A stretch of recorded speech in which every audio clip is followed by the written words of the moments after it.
성경 시편 23편 1절은 이렇게 시작합니다.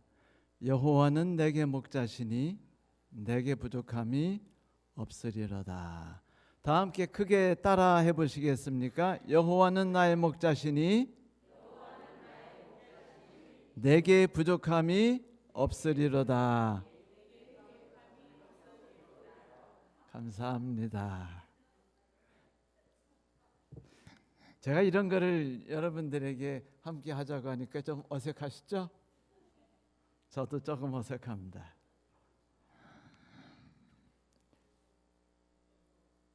오늘은 시편 23편에 대한 이야기를 하려고 합니다. 아마 다음 안식일까지 하게 될 것 같은데요. 이 세상에서 살아가는 대부분의 사람의 소원은요, 하나입니다. 만족할 만큼 잘 살아가는 삶이죠. 건강하게 살고 싶고 사랑받고 살고 싶고 염려나 갈등이나 고통 없이 살고 싶습니다. 그리고 아예 거기서 더 쭉 나가서 그 영원히 죽음과 고통이 없는 그런 나라까지 가서 살 수 있다면 그것도 하고 싶습니다. 그리고 이를 위해서 기꺼이 여러 수고를 아끼지 않으려고 하죠. 그래서 우리는 방법을 찾습니다. 어떻게 하면 성공할까? 어떻게 하면 잘 살까? 어떻게 하면 건강할까? 어떻게 하면 다치지 않을까? 사람들로부터 상처를 받지 않을까? 어떻게 하면 나를 잘 방어할 수 있을까를 고민하고 알고 싶어하며 그 방법대로 살아가고 싶어하죠. 그래서 인간은 씨름하는 삶입니다. 다행히도 감사하게도 그놈의 유튜브 때문에 요즘 사람들은 살아가는 법을 아주 많이 배워요. 요리하는 법부터 해가지고 돈 버는 법, 사람들한테 안 당하고 사는 법들 뭐 수없이 많습니다. 물론 대부분이 부정확한 진실이랍니다. 유튜브에 나오는 95%는 사실과 다르다고 의학자들이 발표했습니다. 그러니까 믿지 말라는 거죠. 전문가들이 이야기하는 거 아니니까 어차피. 그런데 하여튼 홍수처럼 많아요. 살아가는 법에 대한 뭐 다양하게 나는 이렇게 성공했다. 너에게도 주고 싶어. 너 꼭 이거 가지고 멋지게 살아봐라고 막 노래하죠. 되게 우리는 세상을 오래 살아가지고 이런 광고 딱 누가 나한테 말하면은 사기꾼이구나라고 딱 생각하고 시작합니다. 부동산에서 이상하게 이 집 꼭 사셔야 합니다. 요번 안 사시면 정말 손해 보시는 거예요. 이렇게 되면 그 집 뭐예요? 사기치는 겁니다. 주식에서 요 주식 요번에 안 사면 망하는 겁니다. 뭐 평생 땅을 치고 후회할 겁니다. 그거 사기예요. 그런데도 불구하고 우리는 거기에 혹하게 되죠. 왜? 잘 살고 싶거든요. 좀 안 다치고 싶고 상처 안 입고 싶고 평안한 삶을 살아보고 싶거든요. 근데 슬프게도 수없이 제공받는 삶 속에서도 우리를 슬프게 하는 건 뭐냐면요, 그 결과 속에서 만족스러운 삶을 살아가지 못하고 있다는 현실입니다. 대통령이면 만족할까요? 우리 윤석열 대통령 보니까 요즘이 하루하루 삶이 지옥 같을 거라는 느낌이 들어 불쌍합니다. 이건희 씨는 어떨까요? 그분도 자기가 만든 모든 것들을 누리지 못한 채 마지막에 어려움 속에 살았어요. 어떤 분들은 이혼하고 어떤 분들은 가족에 갈등이 있어요. 돈이 많다고 해서, 권력이 많다고 해서, 혹은 건강하다고 해서 그것으로 우리가 세상에 우리가 꿈꾸는 걸 다 꽉 움켜진 거는 아닙니다. 여러분, 움켜쥐기 위해서 수단과 방법을 가리지 않았던 왕이 있죠. 헨리 8세. 그 사람 자기가 원하는 대로 꿈꾸는 대로 모든 일을 다 이뤄보려고 했는데 뜻대로 되지 않는 삶 속에 그 후손들은요, 자녀들이 다 서로 갈등 속에 얼마나 고통받았는지 모릅니다. 아시잖아요. 피에 메리 앤이라든지 엘리자베스라든지 에드워드 6세라든지 다 고통 속에 살았어요. 한 명도 편안한 삶을 살아가지 못했습니다. 헤니 8세도 역시 그런 삶을 살고 후대까지 욕을 얻어먹고 살았죠. 그러니까 슬프지만 우리가 인정할 수밖에 없는 것이 뭐냐면 이것이 인생이라는 겁니다. 그래서 만족스러운 삶을 살았다라고 말하는 사람이 있다면 그 사람은 복받은 사람이라고 우리가 이구동성으로 말할 수밖에 없지요. 맞습니다. 만족스럽지 않거든요. 내 남편이 만족스럽지 않고 애새끼들이 만족스럽지 않고 시어머니가 만족스럽지 않고 심지어는 어느 개그맨에게는 부모님이 만족스럽지 않더군요. 이것이 고통이에요. 이것이 인생이어서 우리가 나이가 60 넘으면은요 지족할 줄 알아요. 그래서 그래 이게 인생이지. 우리가 꿈꾸는 대로 다 이룰 수 있나? 뭐 아프면 아픈 대로 살고 돈 없으면 돈 없는 대로 살고 미움받으면 미움 대로 살고 하면서 그냥 살아가는 법을 터득해요. 하지만 그렇다고 마음에 울컥울컥 일어나는 꿈은 없을까요? 간절한 소망은 없을까요? 갈망은 없겠습니까? 있지요.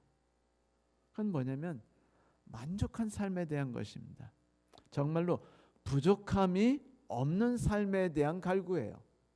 이거는 지구 역사 6,000년 동안 예외 없이 모든 사람들에게 인생의 화두처럼 다가왔던 고통스러운 문구입니다.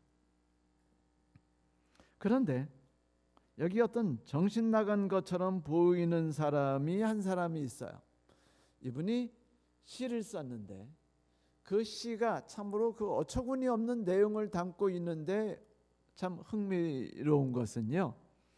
전 세계에 있는 수많은 사람들이 그 시를 대부분 알고 있거나 시와 관련된 그림이라도 안 보고 죽는 사람은 없다는 겁니다. 심지어 많은 사람들이 한 번씩 읽어봤거나 혹은 우리처럼 어릴 때 신앙하는 사람들은 부모의 협박에 못 이겨서 그 시를 외우기까지 하죠. 그게 뭐죠? 시편 23편입니다. 그 시는 이렇게 시작돼요. 여호와는 나의 목자시니 내게 부족함이 없으리로다. 우리는 이딴 얘기하는 사람들은 내 초딩이나 아니면 세상 물정 모르는 사람이라고 판단해주고 싶어요. 한마디 해주고 싶어요. 당신 인생 알아? 라고 말이죠.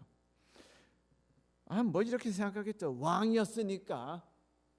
뭐라고요? 왕이었으니까 하고 싶은 대로 다 했으니까 뭐 내게 부족함은 없습니다. 거기에다가 하나님까지 믿어가지고 하늘나라까지 들켜주려는 이런 이기적인 욕망이구나라고 생각할 수 있겠지만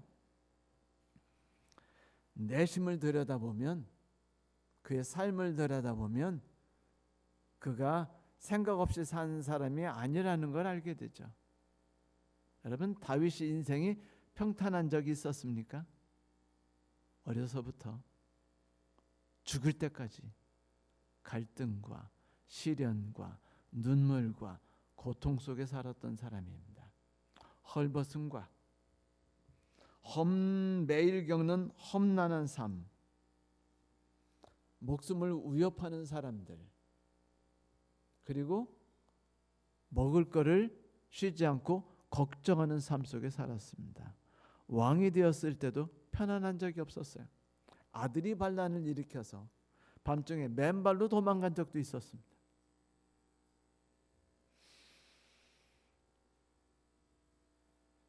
그런데 그런 인생을 살아서 무려 970년, 기원전 1040년부터 970년까지 긴 세월을 살아가는 동안에 험난한 삶을 살았던 다윗이 쓴 시가 뭐라고요?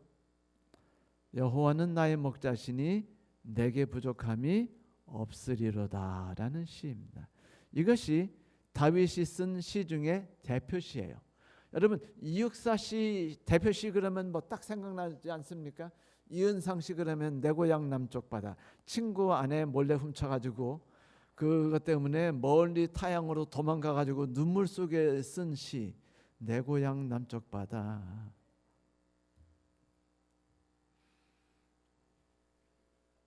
우리는 이동주 씨의 시도 생각이 나죠. 부끄러움 없는 인생. 그런데 다윗은 뭐라고 말합니까? 나는 만족합니다. 부족함이 없습니다.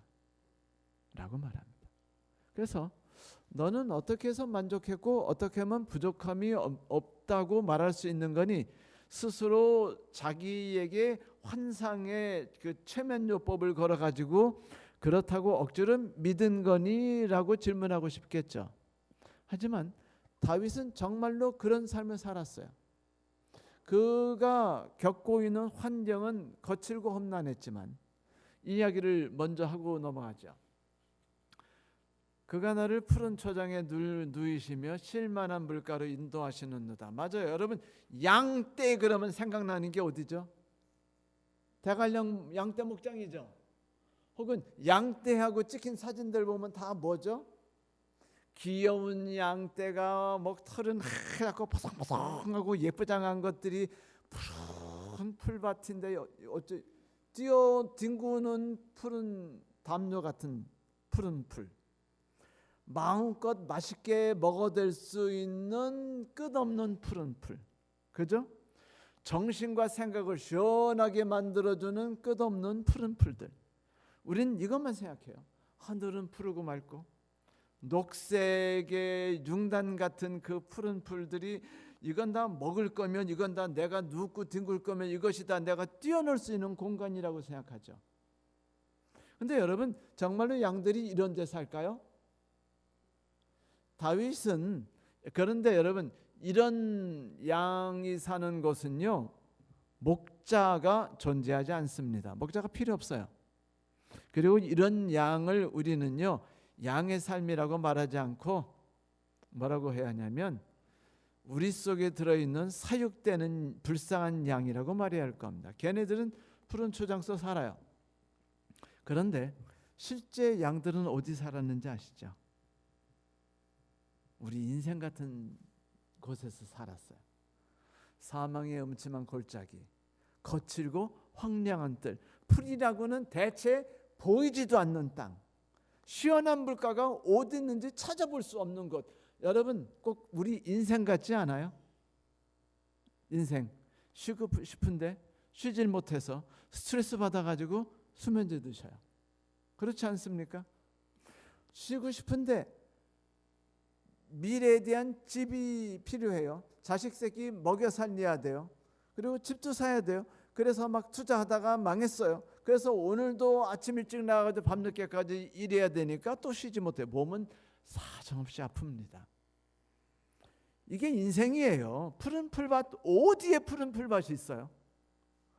여러분 인생이 온통 그냥 사방으로 언덕 위로 내려가든 언덕 아래로 내려가든 다 풀밭이든가요? 그 모든 것이 다 먹는 거고 모든 것이 노는 것이며 모든 것이 그냥 폭신폭신한 것이 인생이었던가요? 아니에요. 저놈의 인생이라는 게 내 인생의 베개가 될 줄 알았는데 베개는커녕 내 골을 때리는 존재가 되고 사는 삶이 인생 아닙니까? 그러니까 지금 다윗이 노래하는 삶은요 우리가 생각하는 그 대관령 양떼 목장의 양의 이야기가 아니에요. 거칠고 험하며 눈물이 나도록 혹독한 삶이 기다리고 있는 땅이었습니다. 그런데 그가 뭐라고 말해요? 내가 사는 곳은 푸른 초장입니다. 개풀. 그리고 나는 쉴만한 물가에 누워 있습니다. 말도 안 되는 소리 라고 우리는 말할 수 있겠지만 아니에요. 여러분 양은 그렇게 생각합니다. 왜 생각할까요? 양의 인생을 바라보는 법과 우리가 인생을 바라보는 시각이 다르기 때문이에요. 시각이 다르다는 게 뭔지 말씀드릴까요, 여러분? 제가 영어 학원에서 그 연구하고 그 다음에 개발하면서 오래 살았죠. 제가 뭐 삼성, SK, LG 뭐 이런 데하고 함께 일하고 제 밑에 직원이 막 40-50명 있은 채 제가 일한 일들이 많습니다. 이 얘기 갑자기 왜 했죠? 외국인. 영어권에서 제가 끝없이 일하다 보니까 영어와 관련된 외국인들과 쉬지 않고 부딪혔어요. 그런다고 제가 영어를 잘하는 건 아닙니다. 집사람하고 이제 같이 뉴욕을 가는데 영어 배운 저는 뻘쭘거리고 있었고, 우리 집사람이 대단하게 남편은 내가 지킬게요 그러더니 길가에 나가가지고 사람들한테 Excuse me, may I help you? 그랬어요. 좀 도와달라고, 길 좀 알려달라는 걸 may I help you 그래가지고 그 사람들이 No! 그러고 가버렸죠. 알고 보니까 may I help you가 말이 뭐죠? Can you help me가 아니고 may I help you니까 내가 도와드릴까요? 이거는요 되게 창녀가 쓰는 말이래요. 길가에서. 그러니까 다들 소스러치게 놀라 도망간 거예요. 그럼 우리 집사람이 저 잡것들이 있나, 왜 내가 도와달라는데 도망가는겨? 라고 말했죠. 제가 좀 이따 머쓱해서 콕콕 찌르면 여보 may I help you가 아니야. 물론 그렇다고 제가 나섰겠어요. 저 그렇게 얼굴 두꺼운 사람이 아닙니다. 저는 어쩔 수 없이 해야 될 때만 영어를 써요. 예를 들면 교수들하고 회의를 해야 된다든지 외국인 교수들 뭐 이럴 때만 영어 썼지 평상시엔 전혀 안 썼어요. 한국말. 그런데 이 외국인들하고 부딪혀 보니까 삶을 이해했어요. 얘네들은요 인간이 아니에요. 우리가 볼 때 얘네들의 삶과 한국인의 삶은요 완전히 다른 별종의 인간들입니다. 여기에 대한 이야기를 길게 할 수는 없고요. 이들은 세상이 언제든지 나를 중심으로 돌아요. 그래서 우편번호도 나를 중심으로 만들어가고 있고, 그리고 생각도 나를 중심으로 돼요. 그러니까 아내가 내 아내야 돼요? 우리 아내야 돼요? 내 아내야 됩니다. 내 세상이에요. 선생님이 아니라 사장이라 할지라도 앉아서 건방지게 다리 이러면서 뭐 껌 씹으며 이야기도 하나 부끄러워. 선생님 앞에서도 아빠 앞에서도. 왜? 니는 니, 나는 나. 그렇기 때문에 오직 그의 관심은 나는 누구인가? 나는 어디서 왔으며 어디로 갈 것인가? 항상 나에 대한 고민이 많아요. 그래서요 그놈들이 철학을 그렇게 처음부터 시작했던 거예요. 그리스, 로마, 독일, 키에르케가르드 아마 거의 미친 듯한 이상한 막 글들만 쓰죠. 이게 다 나는 나로 시작했기 때문에. 그런데 한국 사람 그래요, 안 그래요? 우리예요. 우리는 뭐를 앞서죠? 법을 앞섭니다. 우리는 뭐를 앞서죠? 규칙을 앞서요. 그러니까 교통경찰이 띠 잡았어요. 봤습니다. 그런데 이제 돈 내래요. 그러니까 철수 아빠 아니에요? 그러면 갑자기 태도가 바뀌어가죠. 그 누구세요? 저 영수네인데요. 그러세요? 가세요.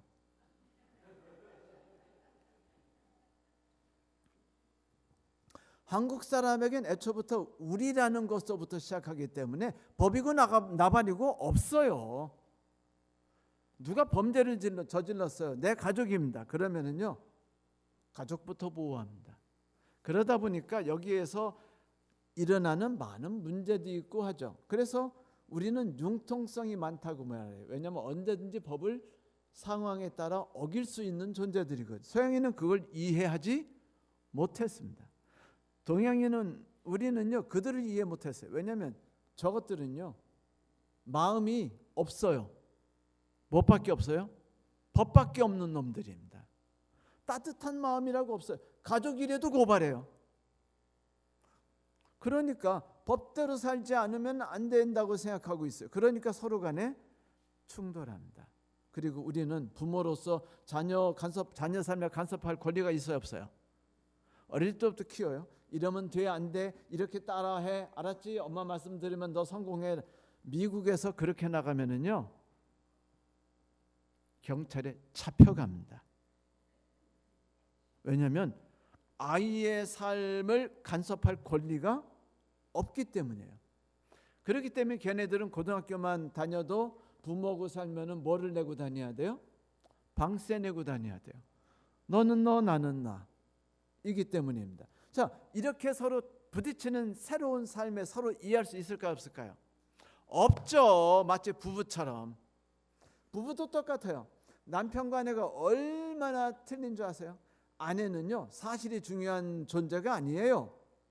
아내에게 중요한 건 정서이고 감상입니다. 감정이에요. 내가 지금 상처받은 게 중요해요. 근데 아내는 뭐래요? 여보, 당신 생각에 약간 무리가 있어. 실제는 말이야, 이게 뭐 우리 엄마가 그렇게 말한 게 아니고 실은 이러한 건데, 설명하면 이제 그날부터 이제 남편은 뭐가 되죠? 개새끼가 돼요. 삽시간에 개가 돼서 멍멍거리는 게 되고 평생 잊을 수 없는 상처를 아내에게 주기 시작합니다. 여러분, 우리가 심리학에서나 모든 책에서 배우는 게 뭐죠? 남자에게 중요한 건 사실이다. 사실을 알려주려고 한다. 아내가 말할 때 저것이 사실인가 아닌가에만 관심을 갖는다. 이에요. 그러니까 아내가 말하면 교정해 주고 싶어요. 당신이 말한 것이 37%는 잘못된 정보에 의해서 받아진 것이며 나머지는 조금 적당한 정보네라고 말하죠. 아내는 이것 때문에 상처를 받아요. 내가 말하는 건 뭐기 때문에? 내 의견을 동조하고 나를 격려하고 내 손을 잡아주면서 그래, 당신 힘들었지? 라고 하는 존재. 이거를 남자는 이해하지 못해요. 서로 무슨 세상? 다른 세상이에요. 똑같아요. 다윗은 지금 이렇게 다른 세상에 대해서 우리에게 말하는 겁니다. 무슨 세상에 대해서? 전혀 다른 세상. 그건 뭐냐면 내 힘으로 내가 노력해서 내가 분투해서 살아가는 땅이 아니에요. 그러므로 그는 뭐를 보지 않습니까? 환경을 바라보지 않습니다. 뭐만 바라보죠? 나를 이끌고 가는 목자만 바라봅니다. 그러니까 뭐가 달라요? 사고방식이 달라요. 한국인이 미국인을 전혀 이해하지 못하는 것처럼, 미국인이 한국인에 대해서 아주 범죄자라고 생각하는 것처럼, 서로 간에 영 마주칠 수 없는 거대한 골짜기가 있는 것처럼, 부부가 사는 것처럼 다윗의 생각은 지금 다른 생각을 하고 있는 거예요. 그건 뭐냐면 목자에 대한 이야기입니다. 그는 자기의 인생은 자기가 목자를 신뢰하고 목자가 신뢰받은 목자가 책임을 지고 삶을 던져 양을 뭘 해주고 먹을 거를 먹여주고 재워주고 입혀주고 쉬게 해줄 의무와 권리를 갖고 있어요. 그러므로 선한 목자라고 말할 땐 뭔지 아세요? 착하다가 아니에요. 그 사람은 착해요. 그게 아니고 선한 목자라는 소리는 양에 대한 자기의 책무를 다한다는 소리입니다. 양이 배고파요. 그러면 어느새 목자가 이끄는 대로 따라가다 보니까 어느새 어디 도착했어요?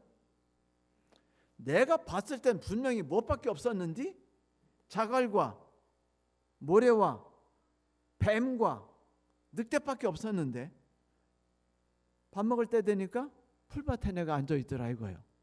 목마른데 보니까 내가 물 옆에 앉아있더라 이겁니다. 내게 필요할 때 가장 적합한 곳에 내가 그곳에 있도록 하기 위해서 목자는 어떻게 하고 쉬지 않고 뛰어다니고 쉬지 않고 싸워야 되고 쉬지 않고 보호해야 되고 쉬지 않고 고민해야 되고 쉬지 않고 길 따라 나를 인도하는데, 여러분 생각해 보세요. 풀밭이 띄엄띄엄 있어요. 1km 가서 있고 2km 가서 풀밭이 있어요. 조금. 그러면 그 길을 가는 모든 길은 다 뭐예요? 험난한 길이에요. 그럼 그 길을 가는 사람은 쉬지 않고 뭐만 봐요? 험난한 삶. 오늘 하루 종일 험난한 길이었다 밖에 안 보여요. 그게 우리가 인생을 살아가는 법이죠. 그러니까 서운하고 섭섭하고 억울한 겁니다. 그런데 양은 어떻게 살아요? 목자만 봅니다.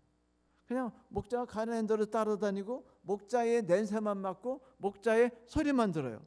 그래가지고 목자가 이끄는 대로 가다 보니까 어디 도착했어요? 점심때? 풀밭이네. 그러니까 여유 있게 자 해산 하고 보니까 주변이 풀밭인 거예요. 좀 아까 왜 그걸 못 봤죠? 목자만 바라보고 따라갔기 때문이었어요. 그가 바라보는 세상은 목자의 주관화 속에 바라보는 세상일 뿐입니다. 전혀 다른 세상을 바라봐요. 그러니까 그에게 부족함이 없어진 겁니다. 이거는 뭐예요? 사고의 변환인 것입니다. 여러분, 여호와는 나의 목자시니라고 하는 이야기가 어떤 이야기냐면 그 염소에 대해서 우리가 살펴야 돼요. 여러분, 염소 뿔이 있나요, 없나요? 예, 들이받도록 싸우도록 하는 그래서 도대에 보면은 그 염소 얘기가 나오죠. 할아버지의 염소. 얘가 왜 나는 나만의 삶을 갈구하지 못할까? 왜 나는 항상 우리 안에서 보호받는 삶을 살아야지? 저 넓은 가능성이 있는데 하고 뛰쳐나가서 아주 자유를 만끽하고 즐겁게 놀다가 밤이 되고 그 다음에 밤새 늑대하고 싸우다가 아침에 할아버지가 울리는 종소리를 들으며 죽었죠. 그렇죠? 염소는 본질적으로 목자가 필요 없는 존재입니다. 뭐만 필요해요? 가끔 개가 필요해요. 왜 잘못 기르고 가면 캉캉거릴 수 있고 하는 개만 필요하지. 염소는요, 자기가 알아서 먹을 줄 알아요. 자기가 알아서 길을 찾아갑니다. 자기가 알아서 집으로 돌아와요. 자기가 알아서 풀밭 가고 자기가 알아서 물 먹으러 다닙니다. 자기가 알아서 맞서 싸워요. 그러니 저 어릴 때 학교를 가는데 옆에 염소가 있었거든요. 항상 얼마나 무서웠는지. 왜냐면 뿔도 가는데 이만한 저통을 가지고서 거대한 몸집으로 저만 보면 으아 일어나가지고 막 들이받으면은요 정말 무서웠어요. 그래서 전 염소가 싫었습니다. 지금도 별로 좋아하지 않아요. 그런데 염소는 이렇게 세상을 바라볼 때 내가 싸워서 쟁취하거나 방어해야 되는 삶, 내가 노력해서 멋있게 꾸며나가야 되는 세상이라고 생각합니다. 그에겐 누가 존재하지 않죠? 목자가 존재하지 않아요. 이것이 양과 염소의 완벽한 다름이죠.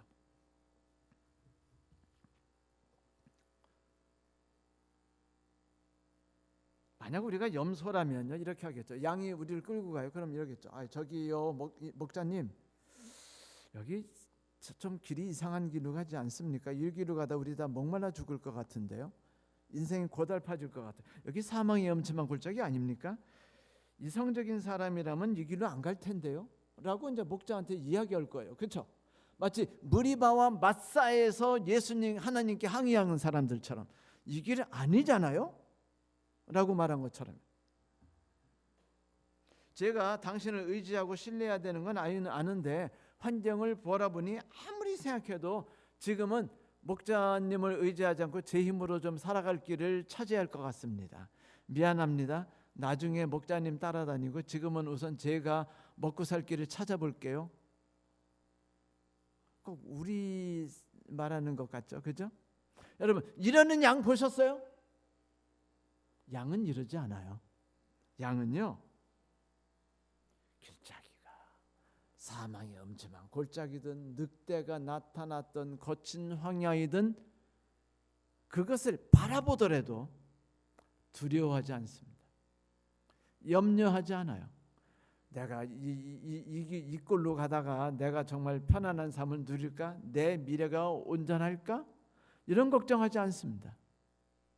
내가 상처를 입지 않을까? 이런 걱정하지 않아요. 왜? 목자가 있으니까요. 양은 스스로 우두머리를 선정하죠. 뿔도 있죠. 누군가를 신뢰하지 않습니다. 그런데 여러분, 누군가 신뢰한다는 게 두려워 안 두려워요? 눈 감고 누군가가 인도하는 대로 길 가고 싶으세요? 아니면 내가 눈 뜨고 길 가고 싶으세요? 네? 눈 뜨고 가고 싶죠. 위험하게 누가 눈 감고 누가 인도하는 길을 왜 가고 싶습니까? 왜? 우리는 세상을 어떻게 배웠죠? 나만이 내가 믿을 수 있는 유일한 존재라고 생각하고 살았거든요. 얼마나 힘들어요. 그런데 여러분, 눈을 감고서도 누가 인도한 대로 갈 때 편안한 마음이 있다면 그 너무 그 사람은 복 받았다는 생각 안 드십니까? 그렇지 않아요?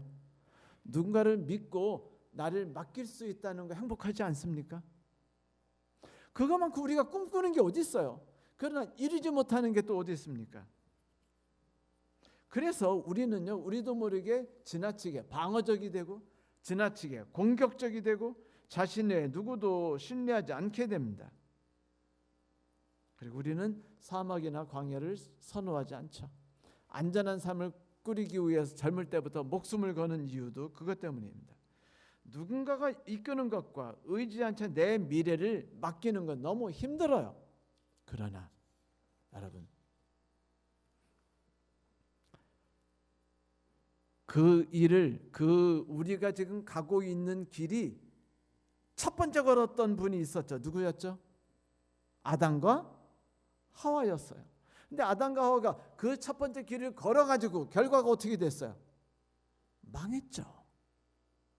우리가 이렇게 죽음과 비참함에 빠진 것도 그분 때문이 아니었습니까? 그게 무조건 나쁘다고 말할 수는 없지만, 그러니까 성도 여러분, 중요한 건 뭐냐면 세상은 두 가치 속에 살아가고 있어요.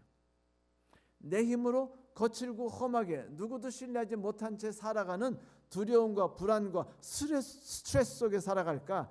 아니면 누군가를 의지하고 편히 잘 수 있는 잠, 우리 집 유등이처럼. 저는요, 개의 인생이 참 개팔자라는 게 뭔지를 느끼는 게, 개는요 밤에 되면 팍팍팍팍 끌고 올려달라 그래요. 오면은요 꼭 제 옆에서 자거나 집사람 옆에 자, 너무 편안하게 하면서 잡니다.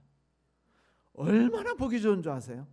얘는 두려움이 없어요. 누구 옆에 있으면, 제 옆에 있으면은요 거대한 그 셰퍼드 큰 놈이나 불독한테도 대들어요. 저희 지난번에 아주 죽을 뻔했어요. 끌고 가던 우리 집 유등이가 물 주는 새 잠깐 놨더니 빡 달려갔는데 보니까 거대한 개한테 가가지고 물으려고 달려든 거예요. 그러니까 그 집 개도 무서워서 도망가 피했고, 그 집 아줌마도 무서워서 피했고, 우리는 이 큰일 났다, 이제 저 개가 우리까지 물겠구나 해서 겁났고, 하더니 확 돌아와서 우리한테 나 잘했지 뭐 하면서 고래. 얘가 이런 미친 짓을 왜 하죠? 나 때문이에요. 그러니까 완전한 신뢰 때문에 두려워하지 않았고, 실제 누가 보호해야 하네요. 우리가 보호합니다. 그런데 얘를 우리가 일주일 동안 그 동물병원에 맡긴 적이 있어요. 동물 호텔에. 보니까 동영상 보니까 고개 숙이고 딴 개들 피해가지고 쭈그려 있어요. 밥도 잘 안 먹고. 우리가 갔다 와서 보니까 퍼런 오줌을 두고 퍼런 똥을 싸요. 뭘 말하죠? 얘는요 누군가를 의지할 때는 큰 셰퍼드도 무서워하지 않아요. 먹을 것도 염려하지 않습니다. 왜? 누군가가 먹일다는 걸 알거든요. 신뢰해요. 누군가 함께 있다는 것, 자기를 보호한다는 걸 인식하고 있기 때문에 세상을 바라볼 때, 아, 양식이 있어? 없어? 방은 준비됐어? 없어? 뭐 이런 거 신경 안 써요. 누구만 바라보죠? 대신 주인만 바라봅니다. 양이 그렇다는 거예요. 양의 사고관념은 오직 목잡밖에 없어요. 그러다 보니까 뭐를 안 받아요? 스트레스를 안 받습니다. 누군가를 신뢰함으로 편한 잠을 자요. 오늘 밤에 먹을 거 없어요? 겁나요, 안 겁나요? 에이씨, 내일 아침에 목자가 줄 건데 뭐. 내일 아침에 주실 양식은 어떤 걸까? 무슨 풀일까? 미나리일까? 곤드레일까? 뭐 이런 거 고민하겠죠. 왜? 언제나 당연하게 올 거니까. 이 신뢰라는 것은요 인간의 삶을 새롭게 바꿀 수 있죠. 이것이 바로 다윗이 말했던 이야기였습니다. 이제 다음 주에 우리가 다른 이야기로 계속 들어가고 구체적인 시편의 이야기를 나누죠. 성도 여러분, 저는 여러분에게 오늘 새로운 길에 대해서 말씀드리는 겁니다. 우리가 가는 새로운 길이 어떤 길인가? 그 길은 우리에게 이렇게 말해요. 네가 가는 길은 혼자 가는 길이 아니다. 넌 혼자 싸울 필요가 없어. 너에게 함께하는 이가 있다. 그런데 그가 이 세상을 만든 이야. 그리고 영원한 미래까지 안전하게 너를 이끌고 매 순간순간 너를 돌보며 함께할 하나님이시지. 다윗은 이제 그 이야기를 시작할 겁니다. 한번 지팡이 이야기할 때 그 이야기가 뭔지, 사망의 음침한 이야기를 할 때 그 이야기가 뭔지, 잔이 넘치는 이야기가 뭔지 한번 천천히 이야기를 함께 나눠보도록 합시다. 하나님께서 여러분에게 양이 되는 즐거움을 충만히 맛보시게 해주시기를 간절히 바랍니다. 말씀 마치겠습니다.